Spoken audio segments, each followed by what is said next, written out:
Our next order of business is H.R. 1568, the Moving America's Privacy Protection Act.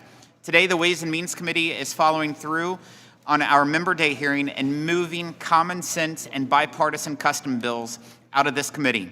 We will be marking up the Moving Americans Privacy Protection Act introduced by Congressman Waltz and Pascrell to end the needless disclosure of private information by Customs and Border Protection, CBP, and help ease the transition for our veterans, military personnel, and federal employees moving home from abroad.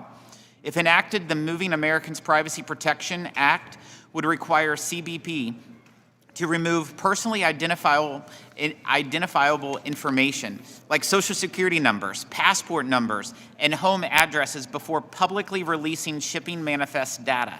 Every year, thousands of Americans return home to the United States and must ship their personal belongings back home. CBP is required by law to publicly disclose vessel manifest data regarding those shipments. Those manifests contain personal information about Americans that absolutely should remain private to protect against identity theft, a crime that is all too prevalent.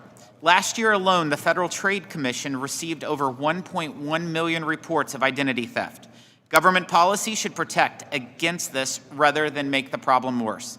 Under this legislation, Americans coming back to the United States will no longer have to jump through hoops to protect their private information or wonder if coming back home also means turning that information over to identity thieves. I appreciate the leadership of Representative Waltz and Pascrell on this issue, and I urge all my colleagues to vote yes on this critical piece of legislation.